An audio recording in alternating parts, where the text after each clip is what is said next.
program. We're going to break up the rest of today into 3 sessions, one looking at the economy of the city, and after lunch looking at social structure and social exclusion, and finally problems of governance and urban planning before we turn to city projects and architecture tomorrow morning.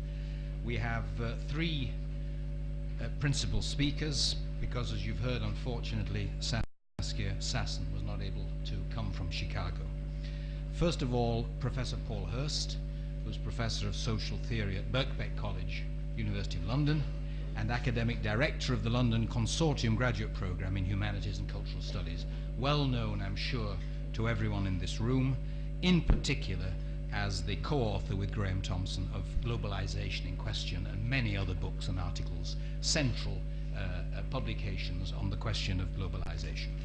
Secondly, Dr. Cristina Fernandes, who is lecturer in the Department of Urban Engineering at the Federal University of São Carlos in São Paulo and visiting lecturer at the Institute of Economics at the University of Campinas.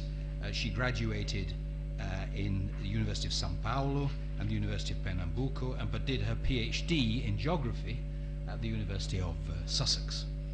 Thirdly, again well known, I imagine, to most people in this room, Nigel Harris, who is Professor of Development Planning at University College London. He was director of the DPU for most of the 1980s. He's currently visiting professor in Cairo, a leading specialist on economic and industrial bases of metropolitan areas, the author of a whole string of important publications on city economies and third world economics, and more recently, labor mobility. He tells me he's one of only 2 city economists in the World Bank, which is an extraordinary fact if true, and I'm sure it is, and he's had a great deal of experience as a consultant for the World Bank and other organizations in many parts of Asia, many parts of Latin America, principally Mexico, but including Brazil. And then we'll have some comments to lead us into a discussion from Dr. John Humphrey, a research fellow at the Institute of Development Studies in the University of Sussex, a sociologist who's worked for 2 or 3 decades now in the field of industry and employment, including and principally until recently Brazil, now Brazil and India, and the author of 2 major monographs on questions of labor, organization, gender and work, particularly in the car industry of the city of São Paulo. So we have a very distinguished and experienced panel. I'll ask them, if they will, to speak for no more than 20 minutes in the interests of having some kind of discussion, because we're already running late as usual before lunch. First of all, Paul Hirst. Right, okay. Well, let me start off by saying all I know about Sao Paulo is the airport, okay? And I don't pretend to be an expert on Brazil, Sao Paulo, or anything else of that kind, nor would I claim to be an expert on the economics of cities. I mean, that's not my bag. What I do know a bit about is the world economy. What I want to say a little bit about is how one might think about cities in that context. Now, it's a widespread belief, and I think until the onset of the crisis that began in Asia, it was thought that world markets were growing inexorably, rapidly, and recently in such a way that since the 70s, in essence, the national economies of the world were basically dissolving into world markets, supranational markets, that the process of globalization was a process essentially of the dissolution of national economies. Right? And therefore, within that, increasingly societies were open to uncontrollable international shocks, and at the head of the feeding chain, as it were, there were world cities, which were now entirely dominated by these transnational processes. Well, I want to say that, this picture was always a caricature. However, there was some reason for it, but that it was fundamentally wrong, and that, as it were, we do not live in a globalized world. we live in what I would call an internationalized world. It's much more like, in many ways, the world before 1914, right, than anything, that's sort of utterly and completely new. Now, I know these figures have problems. All figures have problems. And basically, if you rely on one table, you've had it. You've got to have about 50. I'm going to do 5 because time is limited. If you look at this, this is a measure of the internationalization of economies in terms of trade. It's imports and exports as a percentage of national income. If you look at 1913, here we are, France 35.4, you run across, you get, sorry my scribbles at the end, 32.4, Germany 35.1, 38.3, Japan has fallen massively, the Netherlands started off with more than 100%, that's because it's a re-export economy, still a staggeringly high figure, the UK 44.7, 40.5, the US has gone up. And a lot of the discussion of globalization is because the US level of international exposure doubled from virtually, being a closed economy to being a below average economy in terms of international penetration. But people in the United States thought this must be globalization and it must be happening everywhere else, and that's why they got interested in it. Okay? But, if globalization has taken place in terms of manufacturing trade in this century, I want to know what it is. What this is measuring is the fantastic dip that took place as well. First World War, Great Depression of 1929, Second World War, slow recovery. 50 is the beginnings of the recovery, 73, the end of the recovery, 93, the figures aren't very different. Globalization, as measured in trade flows for the advanced countries, really hasn't happened. Okay, you might say, well, what has happened? And this, I think, is what has happened. Now, this is very important for countries like Brazil that hope to have a high degree of export orientation and are relying, perhaps, on the existence of very active world markets for products and large inflows of foreign direct investment. The news is not good. These are trade flows. If you look at them and you read across, you will see as percentages of national income, the United States is still, because North America is essentially the United States, not a terribly exposed economy. Western Europe, if you treat Western Europe as a block, and you take away that figure, again, relatively closed. Japan, again, relatively closed. The big three, what I call the triad, right, are basically very block-centered. North American economy is still, despite an increase in international exposure, very block-centered. Centered on NAFTA, right? The European economy is heavily centered on the European Union, right?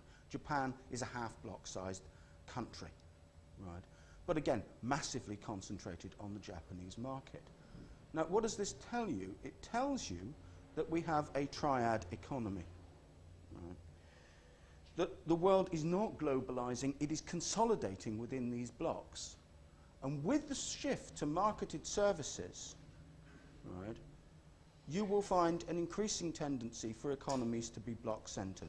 The more the service sector dominates the economy, even though certain kinds of services are becoming more internationally tradable, nevertheless, the more the service sector dominates the economy, the more trade will be concentrated within the blocks, right, and trade at the margins between them. Now, this isn't terribly good news because it means that these markets are going to be relatively hard to get into.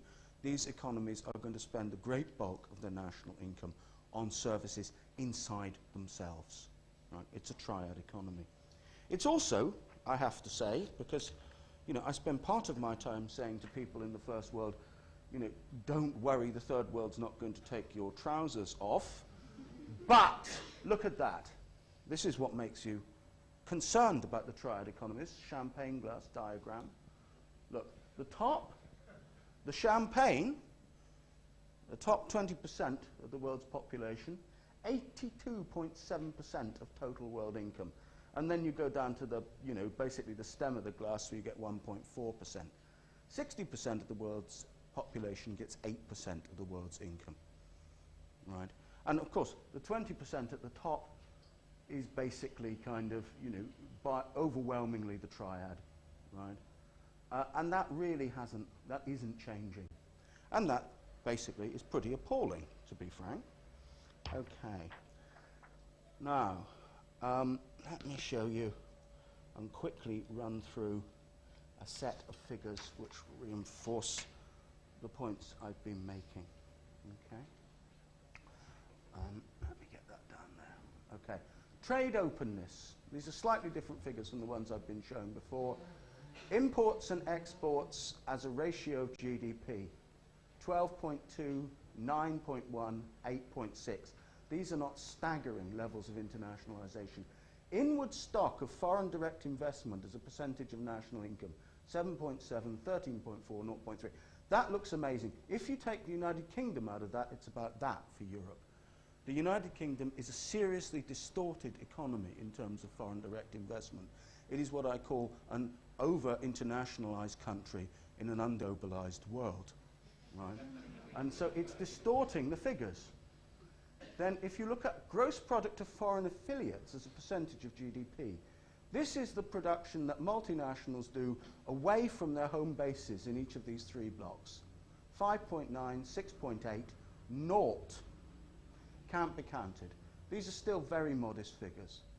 Foreign assets as a percentage of total commercial bank assets, all modest figures. Percentage of international assets held by pension funds, again, relatively low figures. This one has gone up significantly. American pension funds have gone on a buying spree because, you know, the US market is, you know, virtually a glut. They've got to find somewhere else to do it. So that's gone up a bit. But nevertheless, the figures are not that remarkable. Proportion of outstanding corporate equity owned by foreign investors. Again, low figures. I'm sure the figure for Japan is misleading.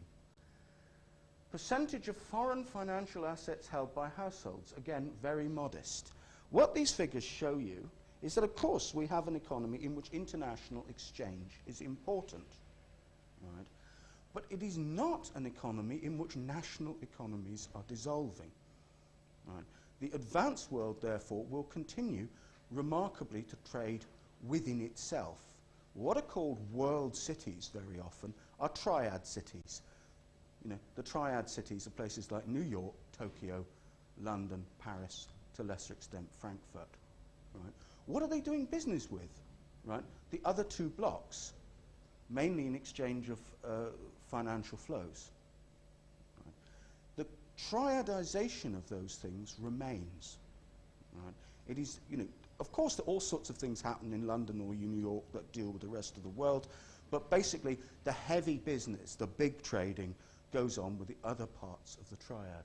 Right? So the interlinkage of New York, Tokyo, and London simply confirms that fact.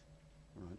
And I have to say, a vast amount of it is trading on tiny imperfections in the market, taking in one another's washing, endlessly churning to try and make a buck. So when you hear those huge figures, $1.3 trillion traded every day, right? You know, that is a gigantic financial lava mat, out of which comes, right, relatively small profits, and the basis for trading is basically domestic financial services industries. And if you want to look at those industries, let's have a look at this. Now, one of the things you find is that ultimately the financial markets are driven, right, by the mass saving systems of the major countries, by the pensions and insurance institutions. They're the ones that pour the money into the markets, right? Which is why the markets behave differently now to what they did when they were driven by rentiers and portfolio investors. And we're not quite sure how they do behave anymore, I think. Simply because, you know, the institutions can, in theory, keep the market going forever. Now, if you look at these figures, what's interesting about them is that in some countries, clearly the pension funds are heavily dependent on the private market, like the United States and Japan. Germany and France, because they have good public pension systems, it's much less true. United Kingdom, remarkably high figure. But then the levels of internationalization vary enormously. from a relatively low one of 4% there, 27% for the UK, right? Look, 60% for Hong Kong, right? That's because no Hong Kong person in their right mind would leave their pension in an institution which in the long run could be gobbled up by the People's Republic if things went very wrong. The really interesting figure, I can get this one to work. No, I can't. Doesn't matter. I can use it as a pointer. Okay, 0, right? If financial internationalization is inevitable, how come that's 0, right? Because Singapore, one of the most internationalized city economies in the world, very deep financial markets, insist that its main compulsory pension schemes invest in companies that at least nominally are in Singapore. I mean, some of those companies make bad investments in Indonesia and so on, but at least nominally they're in Singapore, so that's 0, right? Now, that's a remarkable figure. What it shows you is that there is massive scope for national policy, right? I mean, you know, and remember, in terms of the scope for national policy, there are two interesting things about the Asian crisis. They're the dogs that didn't bark. They're called Taiwan and Singapore. Singapore has, you know, not been unaffected by the crisis, but it certainly weathered the financial storms because of the depth of its markets and the sophistication of the management by the Singaporean authorities. Taiwan never got into a problem. This shows you that in third world or developing countries that were, you know, Singapore has a higher GDP per capita than the United Kingdom, right? But it's got there very quickly. Macroeconomic policy can work, right? You are not condemned to simply be the plaything of the international financial markets, and you're dumb to do so in the long run, right? The logic of controlled capital movements and free trade seems to me very clear. Now, I'm going to try and be disciplined and keep to time. So, I'm going to show you one final set of figures, right? Because it's commonly held that not only, as it were, are there these uncontrollable world markets, but the ultimate players in these markets are transnational corporations. These corporations operate across the globe really without any real loyalty to a national base. They, you know, shift resources wherever economic advantage dictates. They kind of pick and mix the factors of production and scatter them across the globe. Right? Well, if they exist, I'd like to find them. Look at this. This is sales to home country region. Germany, right, 75% up from 1987 within the EU. Right. Japan, 75% in Japan and Near East Asia. Services somewhat down. UK, 65%, much more internationalized than most of the others. The US, you know, has got more internationalized, but it's still a very high figure. And look, 79% for services. Then you get to assets. Right. Now, with assets, vast Japanese investment abroad leads to this, 92% for services. The UK, much lower figures because a much more internationalized economy. The US, significantly higher than the UK. This tells you, therefore, that most so-called transnational companies are multinational. They trade from a national base, and they do most of their business in one of the regions of the triad. So that's their home, you know. I mean, crudely, Ford is an American company, Sony is a Japanese company, Volkswagen's a German company, right? And you just go on multiplying that, and it remains true. Okay. We therefore have an under-globalized world. We have a triadized world. It is not open to developing countries simply to jump into and swim in the great success of globalization. Believe me, you know, the figure I showed you with the champagne glass ain't changed very much for some time. If globalization was working, it ought to. This is not good news. I'm not singing from a happy hymn sheet. That champagne glass diagram is a disgrace. Thank you.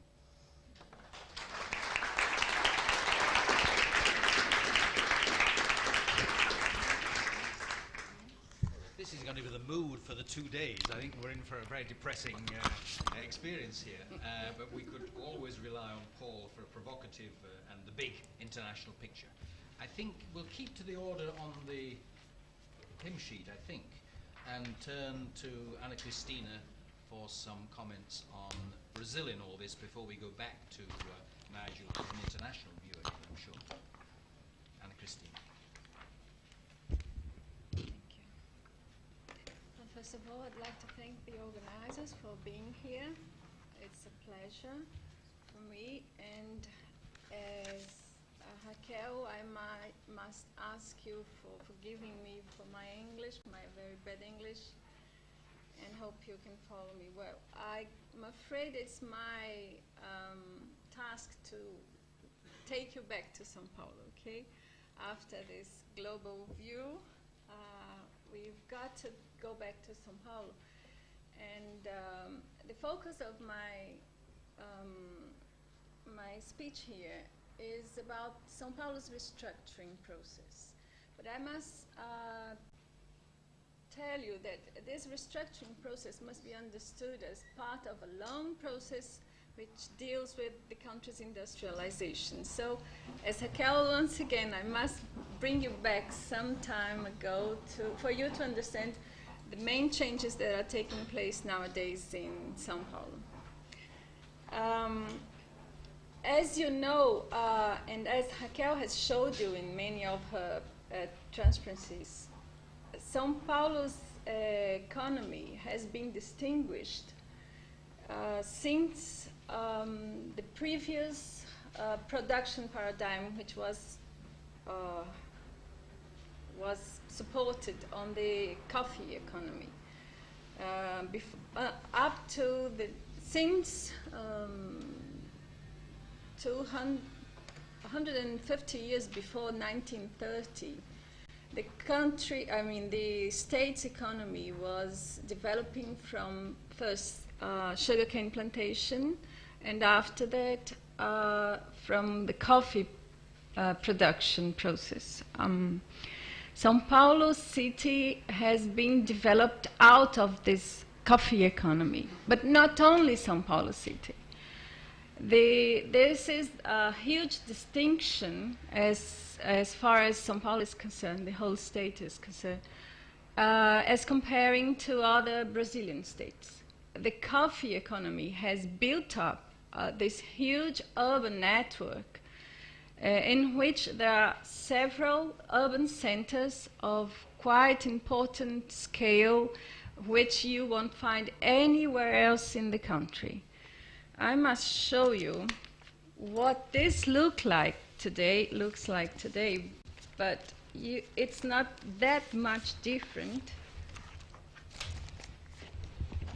regarding the 1930s. I'm sorry, my difficulties in matching my papers.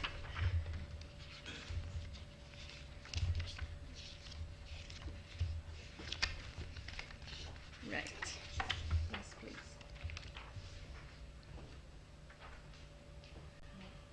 No.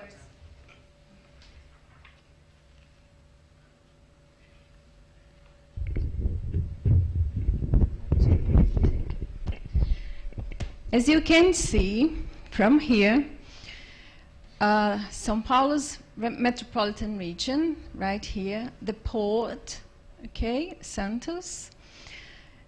This is the way, as Raquel has showed you, to Rio de Janeiro. Alongside there are so many important urban areas linking São Paulo metropolitan region to the Rio de Janeiro metropolitan region. Especially this area, which is São José dos Campos. This was the way from where the coffee plantation had entered São Paulo state, actually. Well, but after this first period of coffee plantation, the expansion of the coffee economy had to deal with territorial expansion. So it went westwards, this is the Atlantic Ocean, westwards regarding the inland interior. So bit by bit, the coffee economy developed those areas which have been developed alongside the railway roads. So you have here Campinas, we have Ribeirão Preto, a very important coffee plantation area, now sugarcane. And this is another agglomeration which is quite important, Araraquara and São Carlos, where I'm working now. And this was the last expansionary area for the coffee plantation. But as you may know, the 1929 stock market crash has hit very deeply this this coffee economy. But no, not as much the state economy, because as Raquel has pointed out, there was another very, very important issue that explains why this state has built up this important network, which was the free labor. Even before the slavery abolishment in Brazil, the state, national alongside state,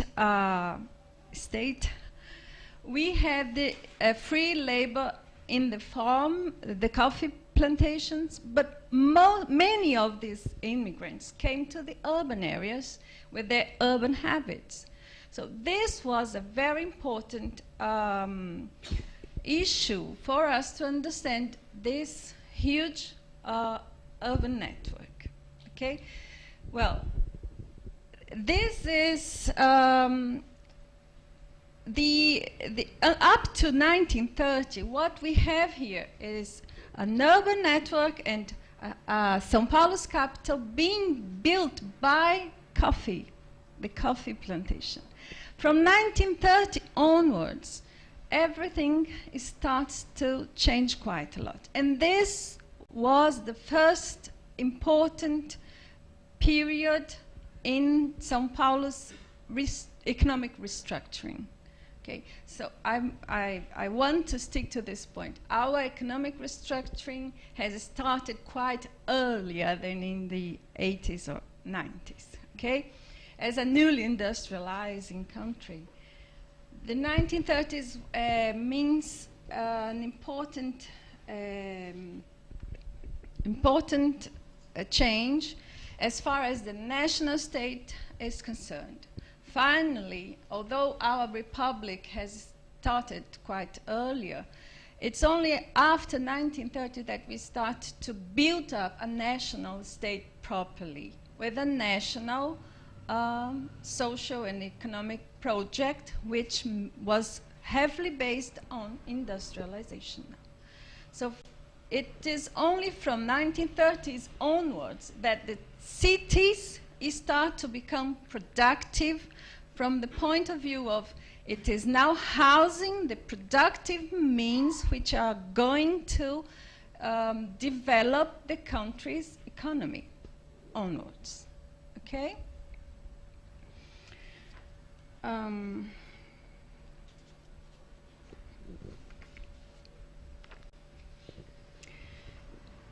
But as you can see, as Raquel has already shown, inflows of my immigrants to São Paulo was quite strong, and this meant that these urban immigrants, which have started to set in São Paulo this very small industrialization, now had this support from the national state to build up even more important plants, and it started to diversify. This was very important, especially during the war period, I mean, wars in Europe meant a great deal of improvement of the Brazilian industry, and especially that industry located in São Paulo. It's not true that there was no industry outside São Paulo at that time at all, but this was the newest plants, which have been quite recently set after, during the war, and with the immigrants' capital and supported by the national capital as well. At this time, there are very important changes in the Brazilian society and economy, which have been implemented by the dictatorial regime of Getúlio Vargas. Two main changes we can come to tell you. One deals with the internal market. The domestic market, previous to these changes, were basically blocked by interstate import barriers. And this was very connected to the previous primary export economy. Each regional economy had their international links with Europe and the United States regarding their own primary exports. Okay? Since we were going to industrialize this country, it was very important that the goods, the industrial goods, had to free trade within the country, which means we've got to develop our national market, our domestic market. So the international flows of goods, primary goods, started to become less important, and the internal trade started to play the major role in the country's development of the economy. This was very good for São Paulo, of course, because at that time, after the first war, in between the two wars, its economy had, its industry was already, as I told you before, the newest, the most developed technologically speaking.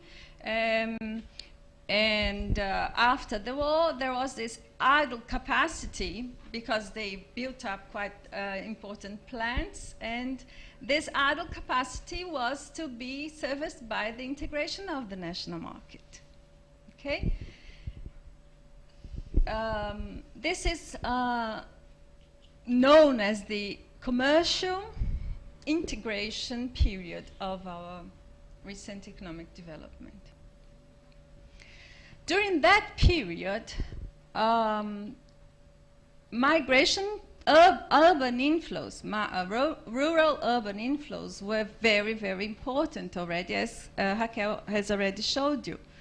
But although those very poor social indices, as far as the country as a whole is concerned, and the national society as well, we can talk about a kind of bearable urbanization. Okay? Bearable from the point of view that, well, the poor were not as much peripherized yet, okay? And land values were not that high yet as well. Okay? Well, industrialization at this time of this so-called bearable urbanization can be understood also as a restricted industrialization from the point of view of its structural configuration. Industry was still very concentrated on consumer goods, traditional sectors, very few capital goods industries, and that was obviously mostly located in São Paulo already, at this time in the capital city. In order to deal with that, a very important target plan, the so-called Plano de Metas of Kubitschek in the 50s, in the second half of the 50s, settled this huge governmental effort to improve the diversification of industrial capacity in Brazil as a whole. But obviously, as the important conditions for industrialization to develop were located mostly in São Paulo, which means labor force, which means consumer market, which means other industrial plants around, transportation, and so on. Most of the new sectors came to be established within São Paulo, especially the car industry. At this time on, from the mid-50s till late 1970s, we start then to live a completely different period in the Brazilian recent industrialization. During this period, we saw the enhancement of urban inflows of towards various urban areas in the country. We must tell you that differently from other countries, less developed countries in the world, we cannot say that we have a primary urban network in Brazil at all.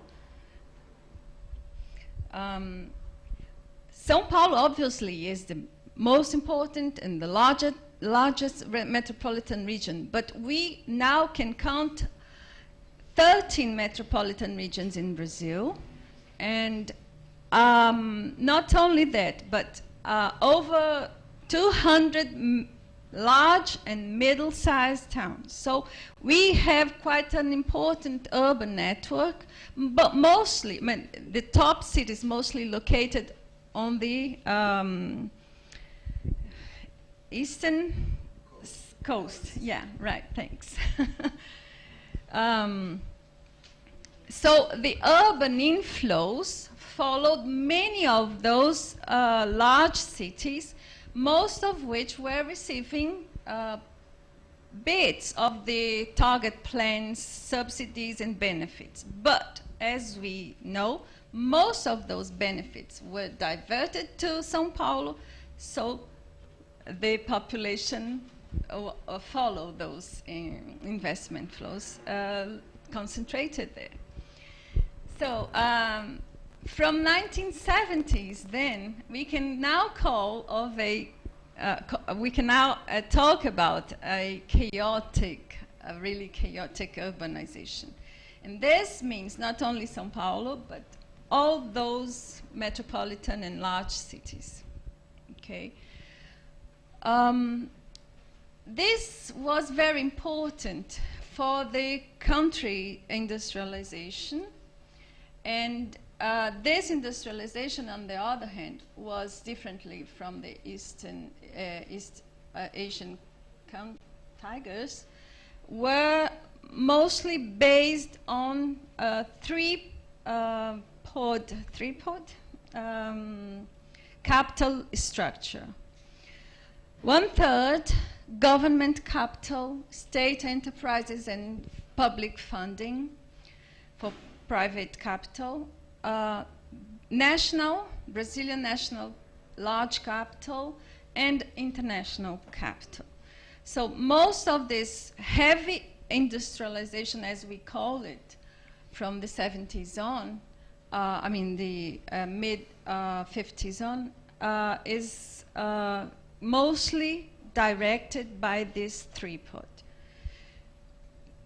After that, we now see a very diversified industry within the metropolitan region, highly specialized, highly diversified, and a very huge dynamics of integrating immigrants into industrial employment. But also, there was a huge effort, especially in the '70s, to deconcentrate some of these investments from São Paulo towards other places in the country. And this was not only for deconcentrating, but also to improve further the industrial diversification in the Brazilian economy. So what we had then was a kind of productive and not only commercial integration of the national economy. Okay, very important, subsidized in private investment, sought other areas, especially after 1974, after the first oil shock. Why this? This was obviously because there was part of this three-port, the government bit of it, was highly internationally financed.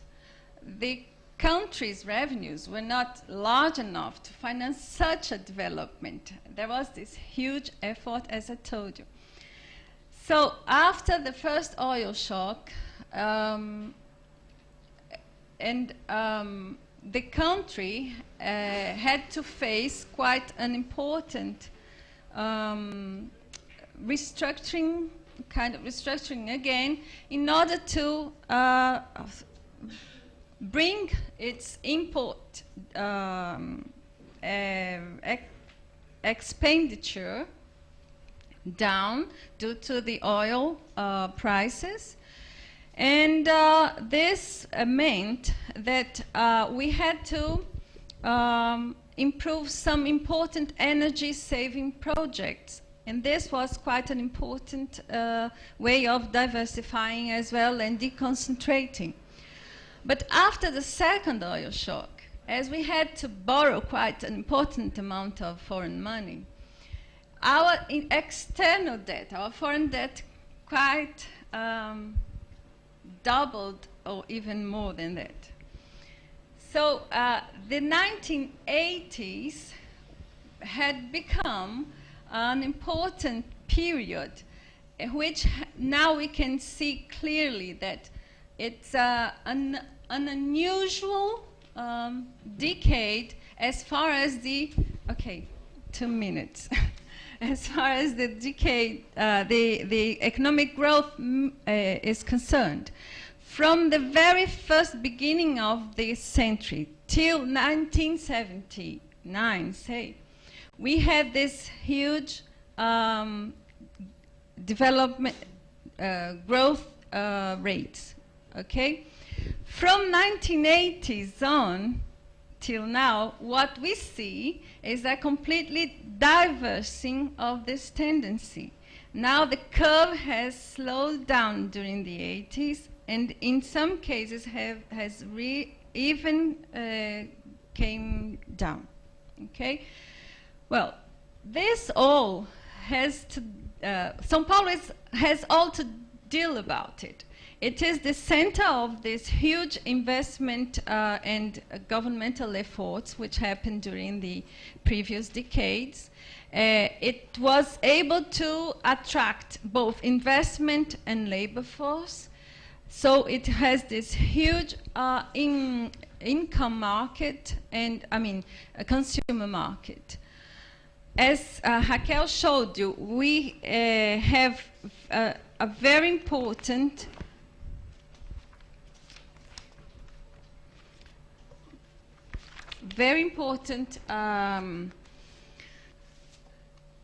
position of São Paulo among other Brazilian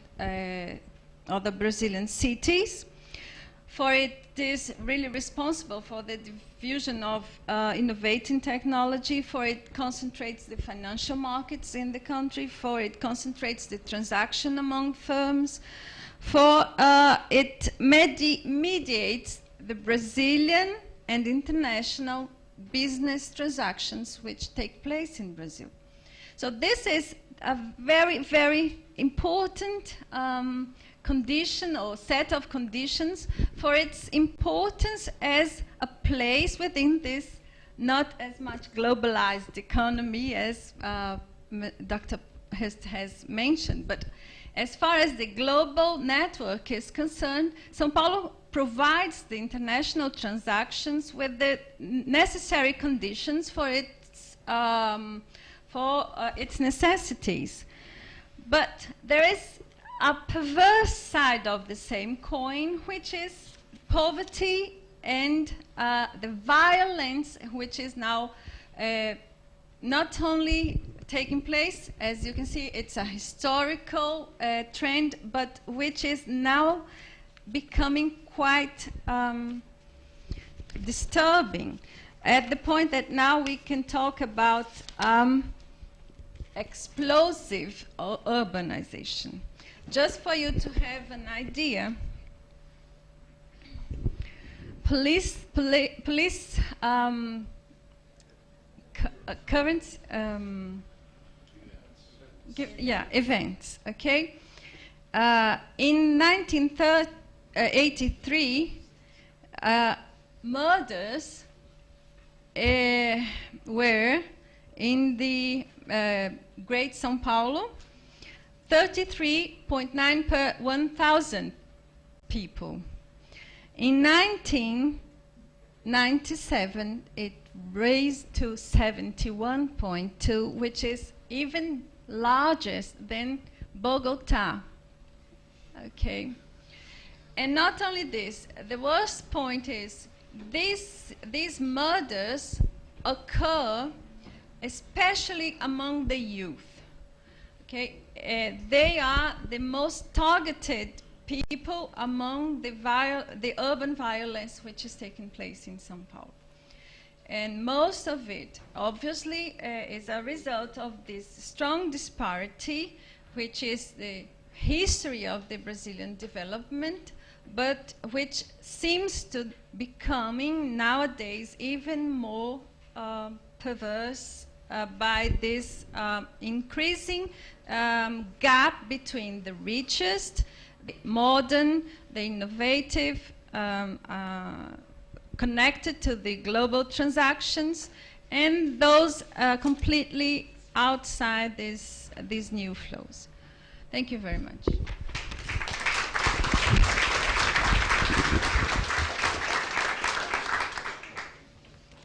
Finally, on our three speakers, Professor Nigel Harris. Thank you. Can you hear? Do I need to be closer? All right, you can hear? Yes. So I have the unfortunate task of coming up at the end, and i.e., I am personally depriving you of the opportunity to discuss what has been said. Since Leslie is a very old friend, I know he will treat me with the utmost discourtesy and brutally cut me off short, so I shall hurry. Paul's account is refreshing, like the work he has published, particularly because I'm a strong advocate of the original conception in the early 1980s of globalization. And he provides much evidence of globalization, namely the integration of the more developed countries. This is itself the primary sign of that integration. But secondly, as I always tell my students, at the level of aggregation, the higher the level of aggregation, the less change. It is only when you start disaggregating that you find dramatic changes. And it is when you look at the garment industry or the machine tool industry or any of those things that you begin to see the emergence of global interdependence, or at least heavily dominated by interdependence in the developed countries. I don't want to debate that issue. That's Giorgi Fiori has been trying to get us to discuss for at least the last 5 years. Please arrange it and let us discuss it, because it's an important issue. But this is about cities, and so I want really to be able to say something about cities. I find what Paul said refreshing, because globalization has become an awful shibboleth. i.e., nobody seems to know what it means. It has to be tagged on along with facilitation, sustainability, and all these utter garbage words. We now have globalization as well. They should be perhaps cut out of the language in order to gain a little freshness over the coming period. It's very important because the politics of the world remain overwhelmingly dominated by xenophobia. And that means globalization is now blamed for everything. Increasing poverty must be globalization. Increasing income inequality in the United States, decline of the incomes of the bottom 10% is inevitably globalization, etc., etc. You have a skin rash, it must be globalization. Increasing crime, it must be globalization, and so on. So the whole thing has become a real mess, particularly because in robust terms, in rigorous terms, the connection between the measures of integration in the world economy which are taking place and specific local phenomena is very difficult, if not impossible, to demonstrate. So all of this is in the realm of speculation. I'm following the avalanche of economic literature in the United States. I'm fairly convinced that the increase in poverty of the bottom 10% of the American labor force from 1970 is caused by factors internal to the American economy, not by external trade. And there are a lot of these other kinds of issues. But because of the predominant xenophobia, everybody wants to blame globalization or the IMF or the World Bank or some other utterly irrelevant kind of agency. So the reason for saying all this is that what I'm going to be talking about is speculation. Speculation about the connections between a certain limited degree of integration, the emergence of economic interdependence, and what is happening in cities. It's very difficult to say, because, as I say, everybody believes. I did a conference in 1995 in Bombay on cities and structural adjustment, and at one stage the assembly hall was occupied by cotton mill workers on strike. They had heard a conference of international experts on structural adjustment were there, and they wanted to show them the terrible effects of structural adjustment in the decline of Bombay's mill industry. Except, and we were sympathetic, obviously, but except the decline of the Bombay mill industry begins in the early 1970s, long before any external trade adjustments were taking place. So, everybody believes this explains everything, and it doesn't. I want to start off from a proposition well known to you by Adam Smith. That is that the elaboration of the division of labour is a function of the size of the market. That is to say, in a small, closed economy, the patterns of specialisation will be very limited, and therefore the cost per unit of output will be very high. The larger the market, the more elaborated the division of labour becomes. And that's why when we're speaking of opening economies, we're speaking of the possibilities of much more elaborate divisions of labour. The British machine tool industry exports a third of its output, and it imports a third of its consumption. Most of those go to Germany, i.e. you can see that between Germany and Britain there is emerging a pattern of specialisation. Neither industry is capable of meeting domestic demand. All must export and import. That is what, if there's any implication to the Adam Smith proposition, globalization is about. It is about this emerging patterns of specialization.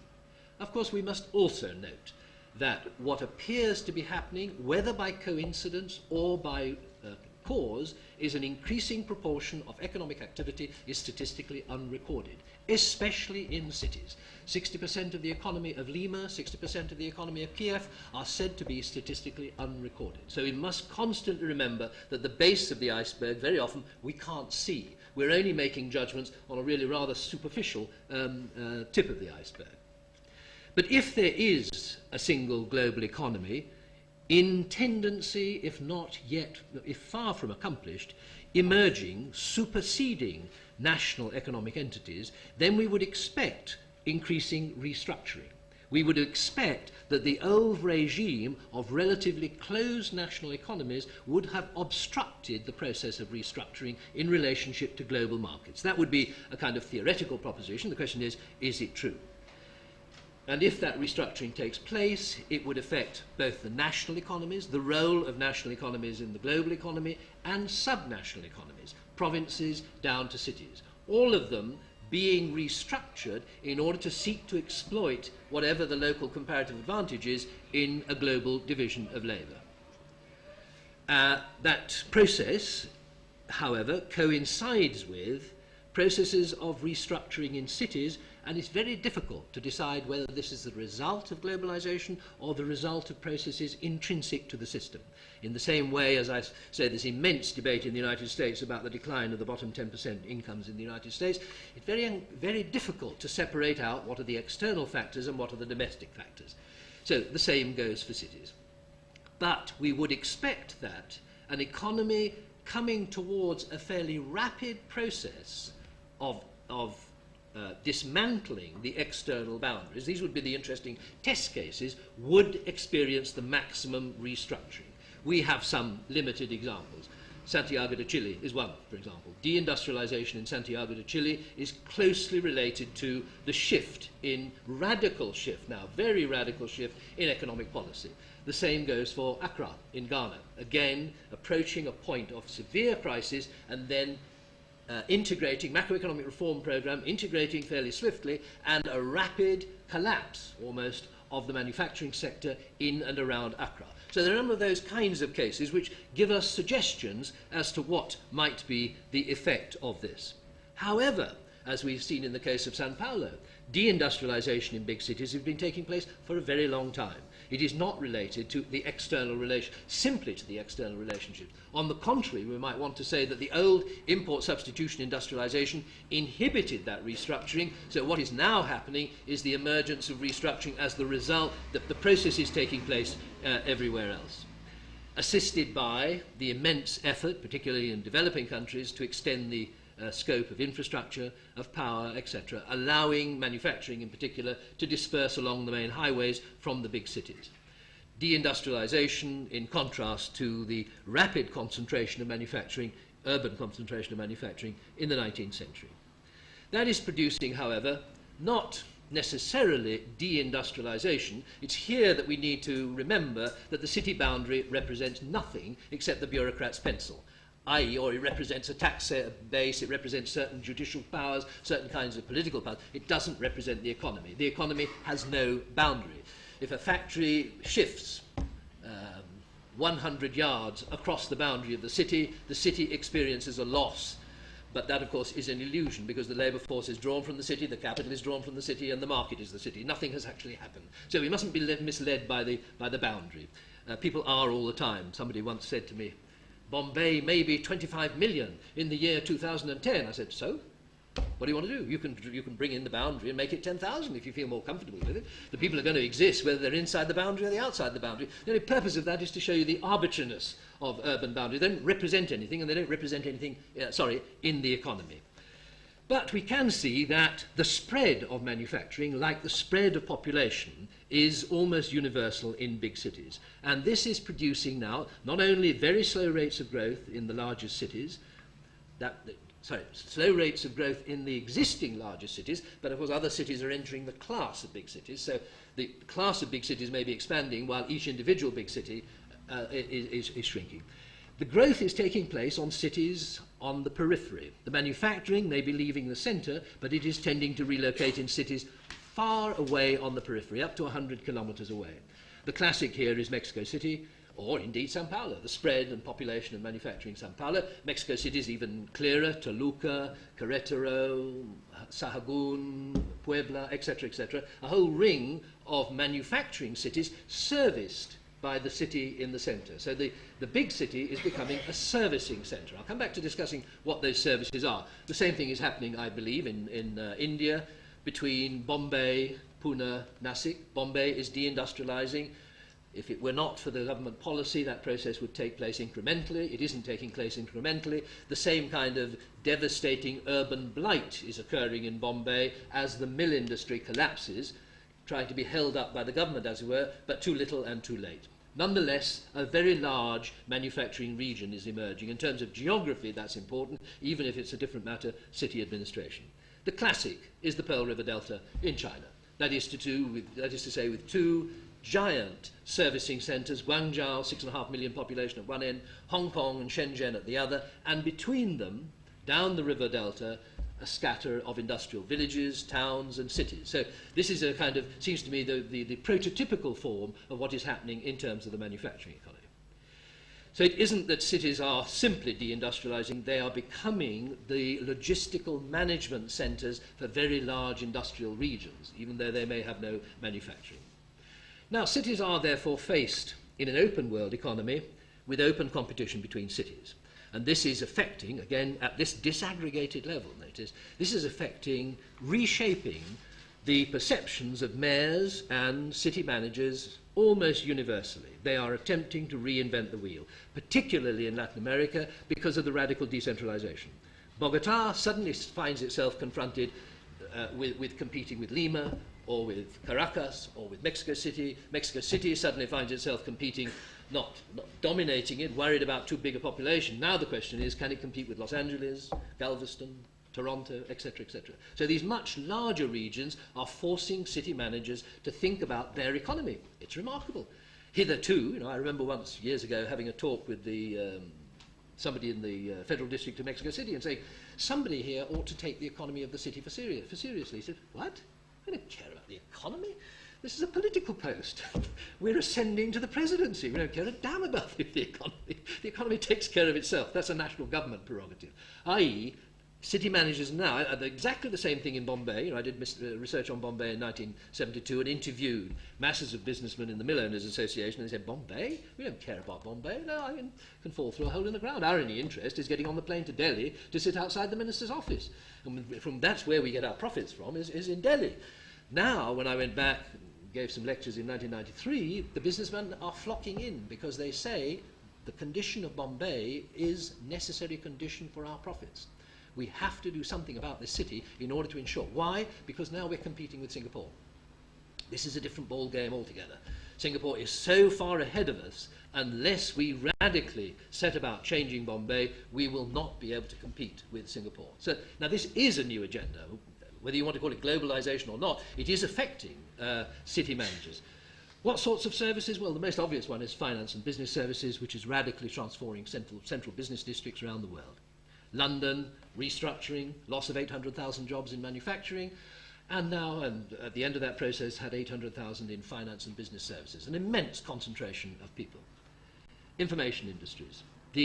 Just as the unbundling of manufacturing allowed different processes to be located around the world, so a garment coming out of the United States may have been made in 10 other countries, all put together, so the unbundling of information services is very interesting. That is, bits of it.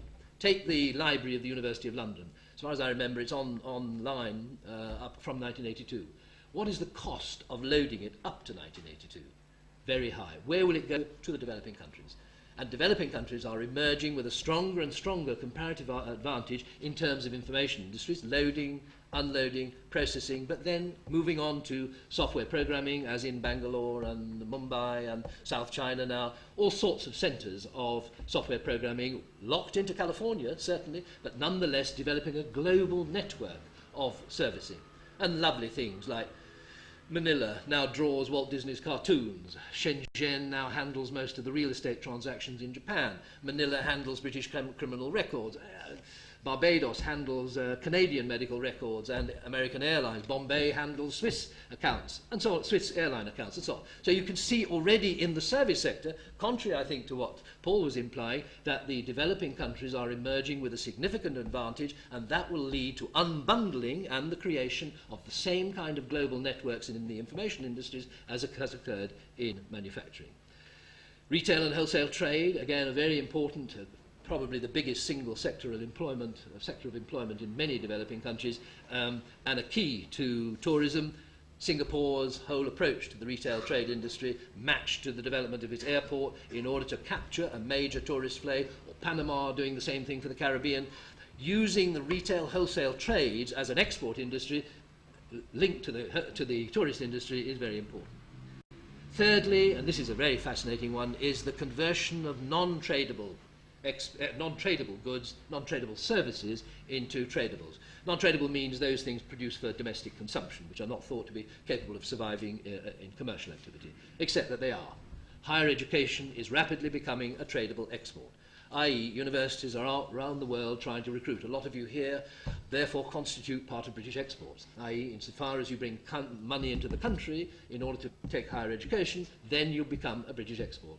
North Cyprus, God bless them, with very little to their economy, has started 5 universities, English language universities, as an export industry to draw people from all over the Middle East.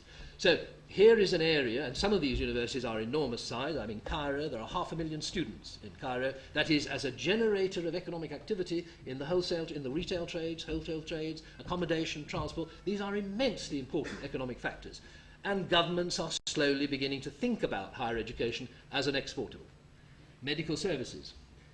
In Europe and North America and Japan, we're all getting old very quickly. In the newly industrializing countries, they're getting old just a little bit behind. What is the significance of that? A massive expansion in medical services.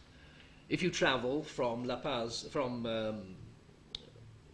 Texas to Tijuana, on the Mexican border, you will find on the Mexican side an overdevelopment of medical services.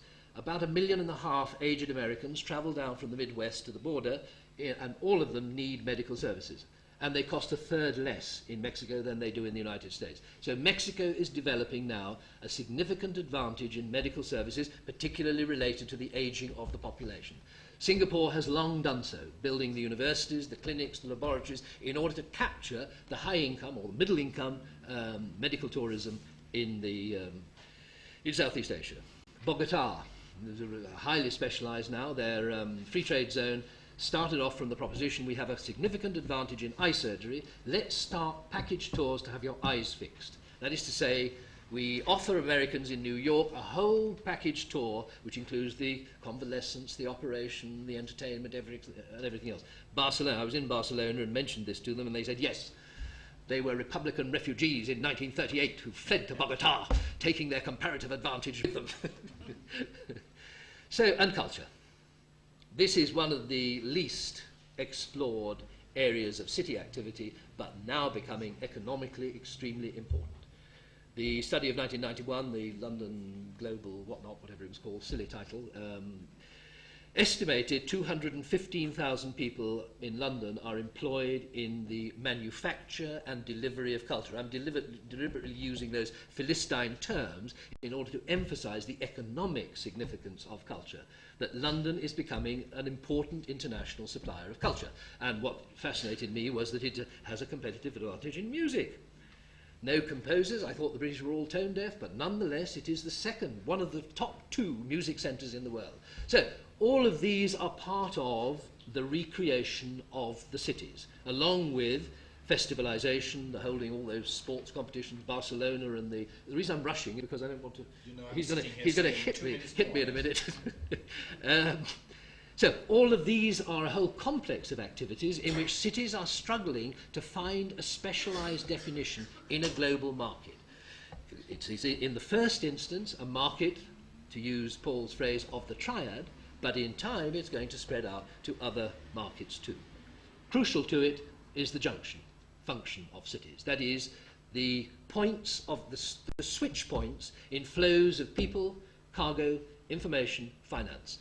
In essence, this is becoming the central core activity of the city, the junction point in global flows, which is why there is so much competition in terms of building new airports. I mean, if you look in East Asia and Southeast Asia, they are spectacular investments taking place in airports in order to strengthen that role.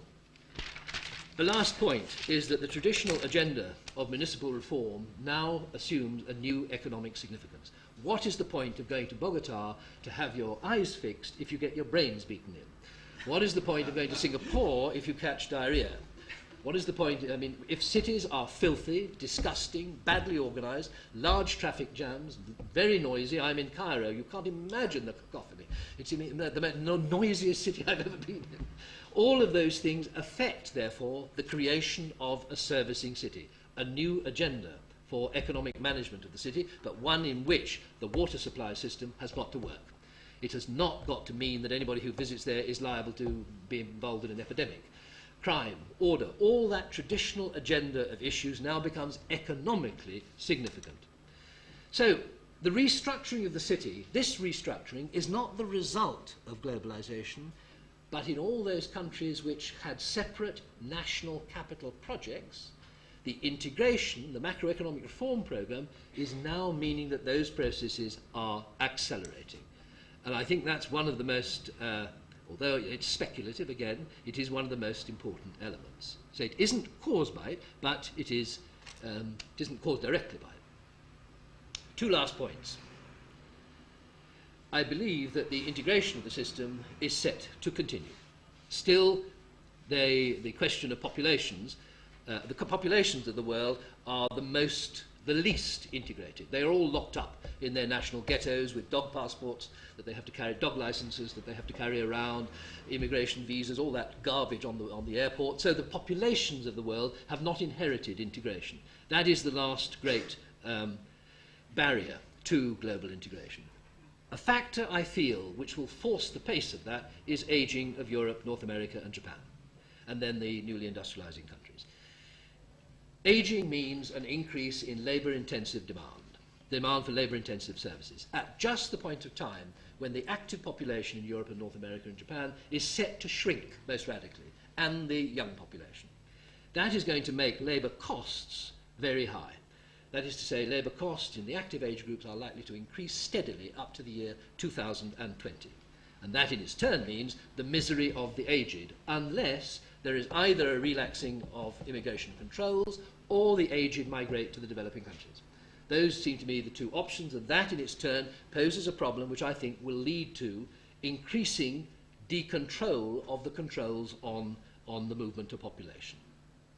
Secondly, no, I've already covered that point. So, I've given you some speculations on what I believe are some of the implications of the opening up of national economies, which is the other side of the coin to global integration, on cities, and above all on city managers. City management is now preoccupied with how to cope with the new fields of competition, whether locally or elsewhere, and above all also with the decisions. How does Buenos Aires react to NAFTA, to the initiative of the Americas, to the continued integration of Europe, etc., etc. How does it react to the Asian economic crisis? These issues are now, which hitherto have been the exclusive monopoly of national governments, are now coming to worry cities. How are they going to be able to exploit the opportunities which arise and offset what can be the damaging effect of global changes unless they are managed? Thank you.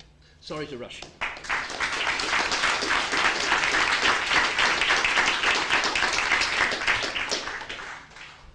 We have half an hour. I wouldn't mind a Hirst-Harris debate for the next half an hour, but we really must follow Anna Cristina and focus on São Paulo in the time we have available, and the connection between all these global changes and what is actually happening in the city economy of São Paulo. John Humphreys will make some comments, probably quite briefly, to give us time for a general debate. Threat. And, no, he said this in advance. And then we will have a little time for general debate. John first. Yeah.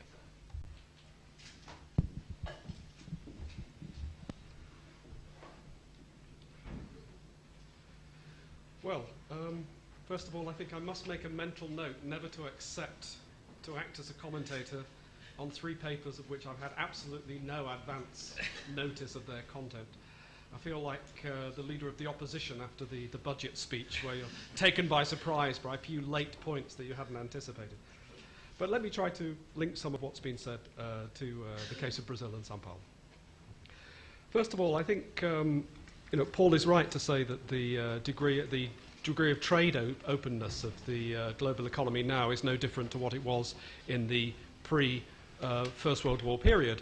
But I think it is also true to say that the nature of that trade and the nature of the integration particularly between the triad economies, has changed very substantially. So although the level of trade openness is the same, the nature of that trade and its implications for national economies has changed very substantially. And I think it's important to notice that there have been much more significant changes in trade and FDI in developing countries over the last 10 to 15 years than you show in the aggregate figures for the triad economies. Precisely because I had no advance notice, I haven't actually prepared any figures, but I'm pretty sure that the ratio of imports to GDP in Brazil has doubled in under the last 10 years, and is rising, particularly imports rather than exports, because of liberalisation. Been a big inflow in foreign direct investment.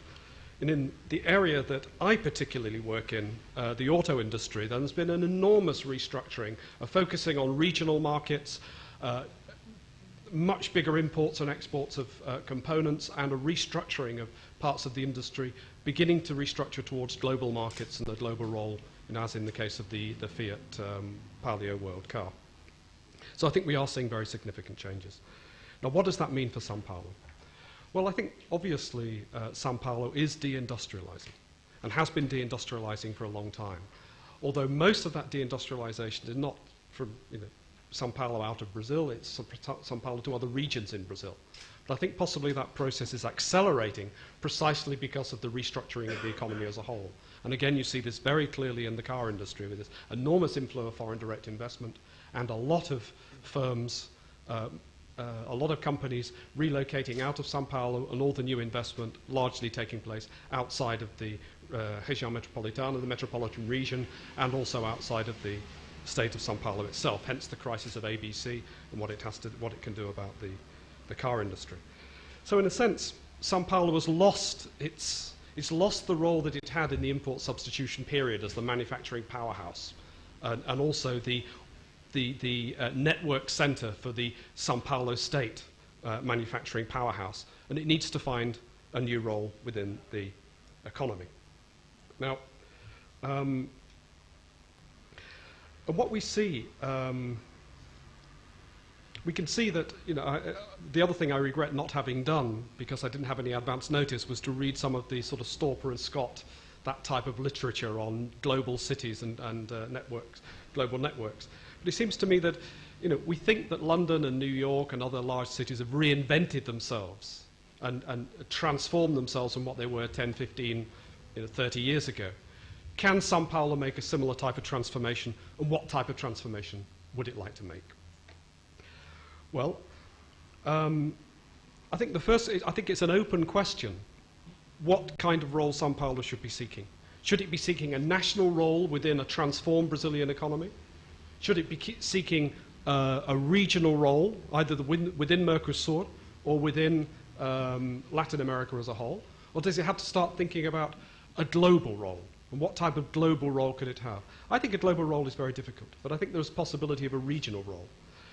But I think that if we think about regional roles, then, within developing countries, then when you look at Hong Kong and you look at Singapore, they've grown on the basis of playing a role in integrating regional production networks that developed in that part of Asia. Hong Kong became a city which administered a large part of the Chinese industrial expansion. So that there were, 2 years ago, Hong Kong firms employed more people in China than they employed in Hong Kong in manufacturing. And that a lot of the Chinese export system was organized through Hong Kong. So Hong Kong becomes a service center for China, which is a continental economy, 1.3 billion people, whatever it is. Singapore has played a similar role. It attracted a lot of the headquarters operations, a lot of the local research and development operations of transnational companies that had a broader Asian production and trading strategy. Now, one of the questions is there that type of role that São Paulo can gain either within Mercosur or within Latin America as a whole? And to be honest, I'm not sure about that. I think firstly it has to develop more its productive and financial services. But I think there is another big problem for São Paulo, and that's the question of language. I saw something in the newspapers last week about the correlating rates of growth with English speaking. And I think it is the case that it's a very big advantage if you can speak English in the modern world. And that if I was in charge of thinking about where São Paulo is going to be in 20 years, I think I'd put a pretty big priority on making sure that English was being taught much more effectively within the schooling system and giving more incentives to adult training in English. And of course, the other problem for São Paulo is that if it wants to be a Latin American regional center, then it doesn't speak Spanish either. And although the Brazilians think they speak Spanish, they don't. And I won't tell you a funny story about that. And so I think that if São Paulo is, one of the problems is trying to make the leap from being a manufacturer to an organizer. And I see this very clearly in the work that I do on Malaysia. You can see that Malaysia has started to price itself out of manufacturing. I've been looking at electronics industries and Japanese investment in Malaysia. It's pricing itself out. It doesn't look that good anymore when you stack it up against Indonesia, stack it up against China. But if it wants to move towards the network coordination role for the transnationals, then it's competing against, Kuala Lumpur is competing against Singapore, it's competing against Hong Kong. And that's pretty tough opposition. So I'm not, in my own mind, clear about what kind of role São Paulo will be able to gain. But I don't think it has necessarily to be a global role.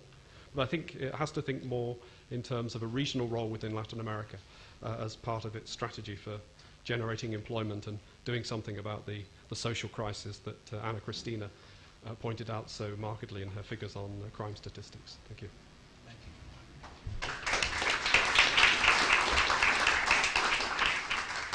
We have a very disciplined commentator here, which has allowed us, if we go over a little over time, we can certainly have 20-25 minutes for general discussion, questions to any of the panelists, general remarks that people would like to make.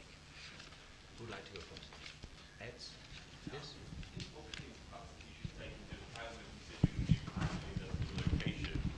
Is the nature of municipal services and the level of corruption in the city authority. I think São Paulo City under Celso Peter at present is widely perceived. This may not be a correct perception, but the perception is among business that it's corrupt and that compliance costs with the municipal authorities are very, very high. And therefore, when we see industry dispersing up the Anhanguera towards Campinas and so forth, we may not just be viewing the process of globalization at work, we may simply be seeing companies avoiding very high compliance costs, a high sort of custo São Paulo, if you like, custo paulista, and then sort of moving on and up. So perhaps we should consider that as well as the phenomenon of globalization. Thank you. Thanks, Ed. Who would like to comment next? Do you want to say? Yes, sure. Well, if I understood it. Are you commenting on the recent comment? Yes. Sure. Okay. Well, as far as I understand it, the recent corruption problems are not. They are quite recent. Yeah, recently coming up, but you cannot say it is connected with the concentration of industry at all, and even business from São Paulo, even São Paulo capital, at all. We must know that differently from other Brazilian states, São Paulo doesn't give firms subsidies, fiscal subsidies, for attracting investment, especially foreign investment. Mostly because it has such a very important market which counteracts the subsidies which firms can gain from other states. Okay. Obviously, this is not short of importance for them to get or to find other places where to locate, obviously, especially the car industry, as Dr. Humphrey has mentioned. But this is mostly the case of industrial deconcentration from São Paulo, the car industry. Okay? Other industries are still heavily located there. Even the new investments which have been noticed by the National Ministry of Industrial Development. Most of the new investment registered from 1995 to 2000 are located in São Paulo. It's still São Paulo.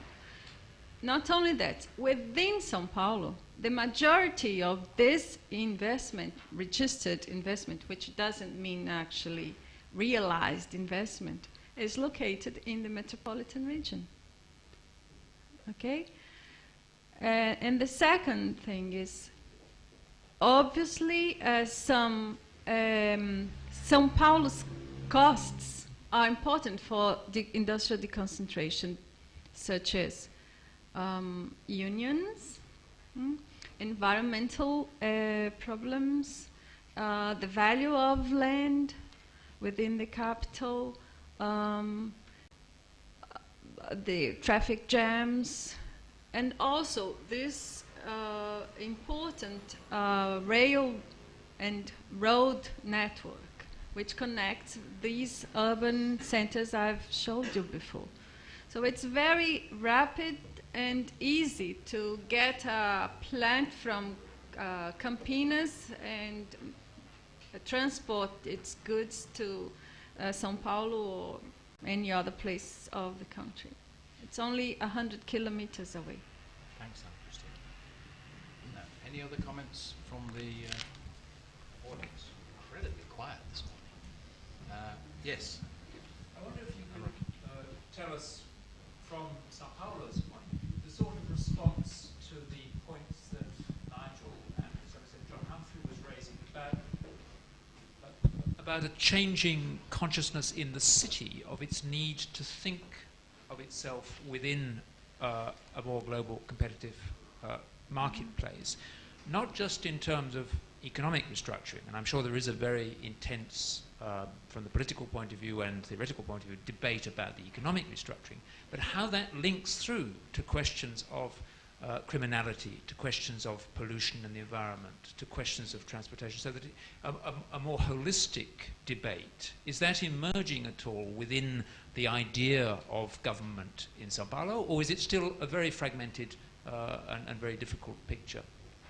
Well, we are going to have another panel in which this sort of issues will be much more deeply discussed. But what I would like to say now is, differently from what Nigel has mentioned, the 1990s restructuring of industry in Brazil was quite important because of the huge investment that have been made previously. So by the end of the 80s, we had this very important, indeed, industrial diversification and industry capital realized in Brazil, especially in São Paulo. So this was a very important point for us to understand why restructuring was so late in Brazil as compared to other Latin American countries. It was very difficult for many industrialists to give up their investment, which have been made quite during an important period of time. Okay, well, when it comes within a huge shift in political economy. Economic policy, sorry. Okay, from import substitution during quite a long period, we suddenly opened up the economy, and there was no such time for these industry which have been built towards the domestic market. We just had, during the best period, no more than 13 to 15% of international trade share of the national product. So opening up was quite a big shuffle. Not only this, we came into this opening up at the same time of the inflation stabilization, which meant, and also the opening up of our financial markets. And what we see is São Paulo is kind of restructuring towards becoming less industrial as expected, because this seems to be the natural tendency of the the largest cities in this globe. But what wasn't that expected was that our industry has been since then quite replaced by international capital, new industry, or the concentration of the industrial capital in Brazil is quite huge nowadays. Huge acquisitions and sellings of Brazilian industrial assets are enormous. And this is quite an important reason for us to understand why the unemployment rates have reached such a high scale. as ever have seen, even during the 1981 after second oil shock crisis. Nowadays, as far as SEAD, the national, state, São Paulo State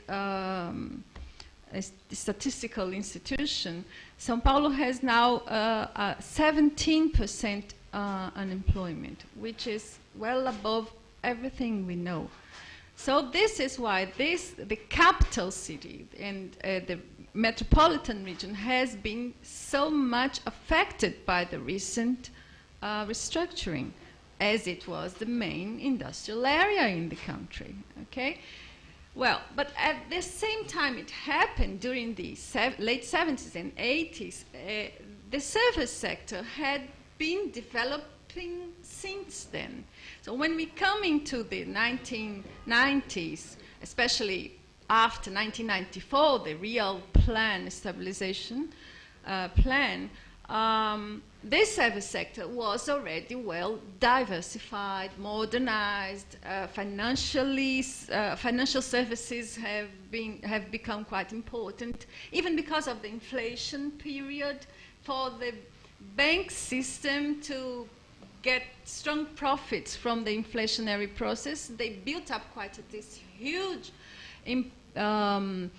information technology data process, which has, from the banking system, that has been distributed to the country's other production sectors from the banking system.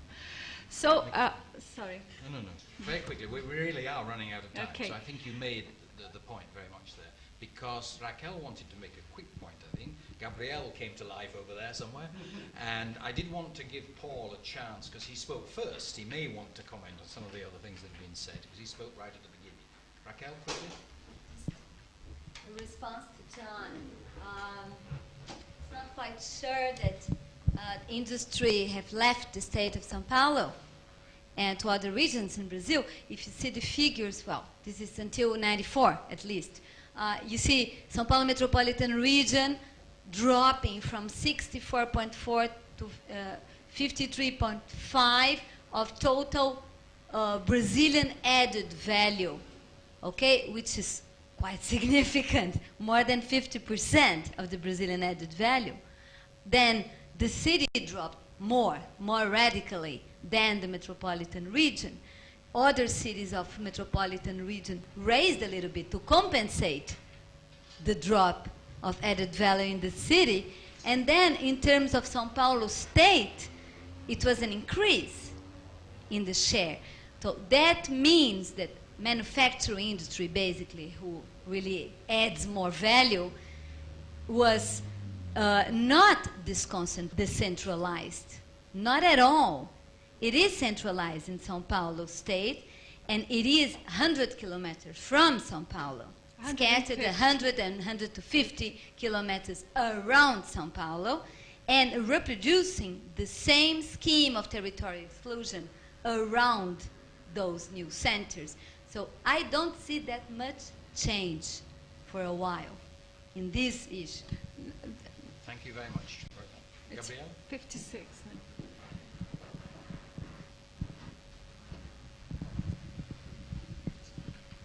I'll try to be very brief. It seems to me that what we have heard about the growth of São Paulo over this century indicates certainly one tendency of a demand-driven growth in the city, and that was basically the trend, particularly during the time of industrialization and so on. What has not been mentioned, I think, is the supply-driven growth of the city. That is basically not the attraction of the city, but the repulsion or the expulsion of population from the countryside in many other parts of Brazil. I think this is a very important point when one considers the state of a world city like São Paulo, world city in terms of its demographic size and in terms of its importance for a continent like South America.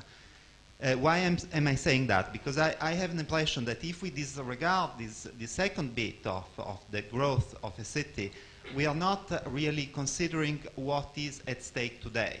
Why? Because when there was growth in employment in manufacturing and there was attraction of population and therefore immigration into Sao Paulo, there was also an influx of people that were being more or less shifted away from the countryside because of industrialization of agriculture, expansion of industrial cultivations, and so on and so forth. These people were perhaps not in employment, but they could survive on the margins of the employment. They were underemployed. Nowadays, we have examined the situation of deindustrialization of São Paulo. And there, I think I would just very briefly open a bracket. I don't think that it is possible to actually talk about the deindustrialization of São Paulo and say, okay, I mean, there is a delocalization. People move from São Paulo with their industries to other parts of Brazil. I think that there is a net loss of employment in manufacturing in Brazil, which is partly due to the economic policy pursued during the time of the opening up of the economy, the very high exchange rates, and basically a very clear advantage for importers. I have seen that time and time again in Latin America in the last few years, in Colombia, in Argentina, in Brazil, where you see that the opening up of the economy, accompanied by certain policies of very high valuation of the domestic currency, have actually meant a gradual transformation of domestic producers, domestic manufacturer producers, the big ones at least, in distributors of imported goods. And that obviously has enormous effect in terms of the employment for a city like São Paulo. Now, when I'm saying you have to compound the two phenomena, the one of the new unemployment and the one of the old underemployment, is because I think that you are actually talking about compounding two basically critical social factors. Beforehand, the underemployed could survive more or less on the back of the employed. Now you've got the old employed that are unemployed, so they compete with the underemployed. So you are talking about a potentially very, very dramatic shift in the social situation. So the question that I'm asking is, we have considered the growth of a city, but could we do we have to treat the demographic growth of a city as an irreversible phenomenon? That is my question. I mean, do we consider cities irreversible in demographic terms, or do we actually conceive the possibility of cities actually shrinking demographically with a redistribution of population where there is no demand for work, basically, in the cities? Because otherwise, it seems to me that we are inventing solutions. We are saying, oh, maybe the cities can sell themselves better in the global market and therefore generate employment possibilities within the city. But perhaps there is no chance. I tend to agree with what John Humphrey says. I think it is an illusion to think that Sao Paulo can become the headquarters of companies offering high value-added services. To whom and at what price? Thank you. Thank you, Gabriel. Paul, do you want to make any comments? I wanted to give Paul Hirst a chance. He spoke very early. Yeah. Well, just to say two things. I mean, sometime Nigel and I will have this debate. Just to say, of course, globalization at one level has to be about the big picture. I mean, you know, it's a global concept.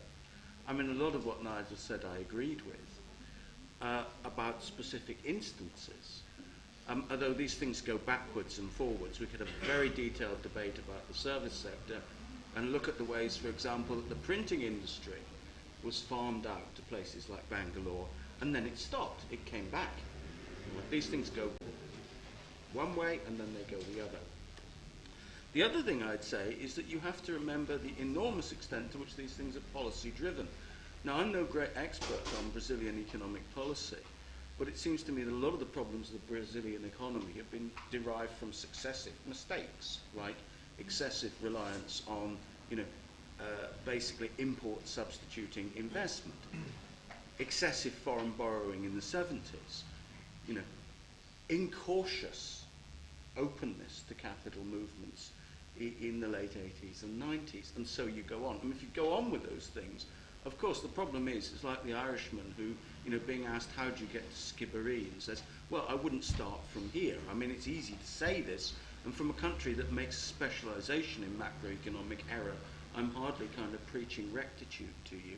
But a lot of these things are, in a sense, policy-driven, and where, you know, ideas either have domestic causes or they're received from the international community.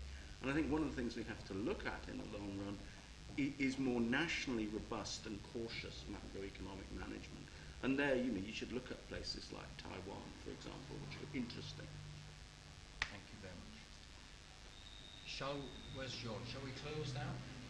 I think we'll, let me just, interesting point about language, I think, and English. I think I'm right in saying, whatever the various municipal governments of the greater São Paulo area are doing or not doing, it's an interesting fact that I think I'm right in saying that the most single successful organization selling English language in Latin America, one of the most successful in the world, is the Cultura Inglesa in São Paulo, which is enormously successful, expanding rapidly, and making an awful lot of money, some of which comes to the Center for Brazilian Studies, so I'm very pleased to hear this. The other side of this is, of course, that in Buenos Aires, people are rushing to learn Portuguese. For the first time in the history of Argentina, there is an enormous growth in classes of Portuguese in the city of São Paulo. So something is happening on the language front, both in Mercosur as a whole. Let me thank Raquel for her opening address, and all three speakers on the panel, and John Humphrey for starting off the discussion. We'll break now for 1 hour only, I think, for lunch, because we have two quite dense sessions this afternoon starting at 2 o'clock. Thank you very much indeed. Distinguished scholars and practitioners